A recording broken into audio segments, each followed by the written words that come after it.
কেউ যদি বলে মাত্র 10 মিনিটে দোকানের মতো মিষ্টি বানানো যায়, বিশ্বাস করবে? হ্যাঁ বন্ধুরা, আজ আমি তোমাদের শেখাবো পুরীর খাজা, যেটা বানানো একদম সহজ, খেতে ক্রিম্পি আর দেখতে একেবারে দোকানের মতো। নমস্কার বন্ধুরা, আমি অপর্ণা। অপর্ণাস কিচেন ডায়েরি চ্যানেলে তোমাদের স্বাগত। আজ আমরা বানাবো পুরীর খাজা। চলো রেসিপিটা দেখি। প্রথমে একটা বড় বাটিতে নেব 500 গ্রাম ময়দা। এই ময়দার বেসটাই আমাদের খাজার আসল ভিত্তি। এবার এর মধ্যে দেব 1 চিমটি লবণ আর 4 টেবিল চামচ সাদা তেল। অনেকে ঘি ব্যবহার করেন, তবে তেল দিয়েও খাজা একেবারে সুন্দর খাজা হয়। এবার হাত দিয়ে ভালোভাবে ময়দার সাথে তেল মিশিয়ে নেব। মিশিয়ে নিতে হবে যতক্ষণ না শুকনো বালুর মতো টেক্সচার আসে। এই ধাপটাই আসলে খাজার খাস্তা টেক্সচার আনবে। এবার অল্প অল্প করে জল দিয়ে শক্ত ডো বানিয়ে নেব। ডো খুব নরম হলেও চলবে না, আবার একেবারে শক্ত যেন না হয়। মাঝামাঝি শক্ত হলে পুরি বেলতেও সুবিধা হবে, খেতেও খাজা হবে। ডো কিন্তু খুব নরম নয়, আবার একদম শক্তও নয়। এই জায়গাতেই খাজার আসল মজা। বানানো হয়ে গেলে একটা ভিজে কাপড় দিয়ে ঢেকে 15 থেকে 20 মিনিট রেখে দেবো। ডো একটু বিশ্রাম নিলে বেলা আর ভাজার সময় একেবারে দোকানের মতো রেজাল্ট আসবে। এরপর একটা বাটিতে নিয়ে নিয়েছি 4 চামচ ময়দা আর 7 থেকে 8 চামচ সাদা তেল।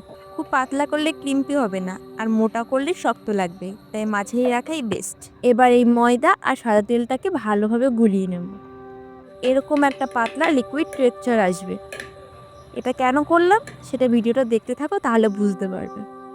এরপর ওই ময়দাটা থেকে ছোট ছোট করে লেচি কেটে নিয়েছি। সবগুলো প্রায় সমপরিমাণ করেছি, যাতে ছোট বড় না হয়ে যায়। এবার ওই এক একটা লেচিগুলো নিয়ে সামান্য ময়দা ছড়িয়ে দিয়ে রুটির মতন করে বেলে নেব।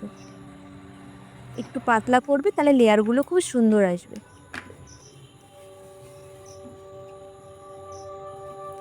এবার ওই রুটিগুলোর উপরে ওই পাতলা লিকুইডটা ছড়িয়ে দেব।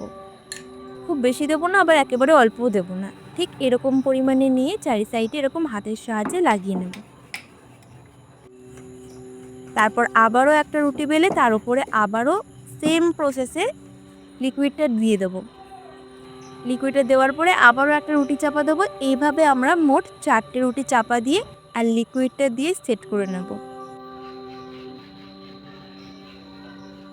এবার ওগুলোকে এরকম গোল করে ঘুরিয়ে ঘুরিয়ে নিয়ে একটা ছুরির সাহায্যে এভাবে কেটে নেব। উৎসব মানেই মিষ্টি, আর মিষ্টি মানেই কিছু আলাদা চাই, তাই না?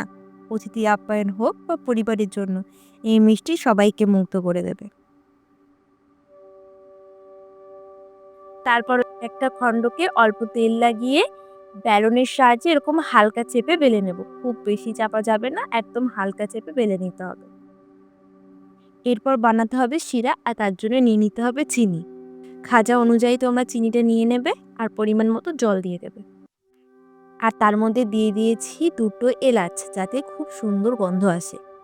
এবার ওটাকে জ্বালিয়ে নেব, যতক্ষণ না এক তারের মতন না আসে ততক্ষণ জ্বালিয়ে যেতে হবে। চিনির শিরাটা রেডি হয়ে গেলে এরপর আমরা খাজাগুলো ভেজে নেব। কড়াইতে সাদা তেল দিয়ে তেলটা গরম হলে একদম লো ফ্লেমে খাজাগুলোকে নাড়িয়ে চাড়িয়ে ভেজে নেব। খুব বেশি আঁচ দিলে হবে না, তাহলে একেবারে পুড়ে যাবে আর ভেতরটা একদম কাঁচা থেকে যাবে। এরকম হালকা হালকা ব্রাউন ব্রাউন কালার আসা পর্যন্ত ভাজতে হবে। দেখো তো, কে বলবে এটা ঘরে বানানো? একেবারে দোকানের মতো না। ভাজা হয়ে গেলে ওটাকে চিনির শিরার মধ্যে হালকা নাড়িয়ে চাড়িয়ে তুলে নিলেই দেখো কি সুন্দর খাজা তৈরি হয়ে আছে। এবার নিজেরাও খাও আর পরিবারের সবাইকে খাইয়ে বলো রেসিপিটা কেমন ছিল। আমার রেসিপিটা তোমাদের ভালো লাগলে লাইক কমেন্ট শেয়ার করে পাশে থেকো। ধন্যবাদ। দেখা হচ্ছে আবার নেক্সট ভিডিওতে।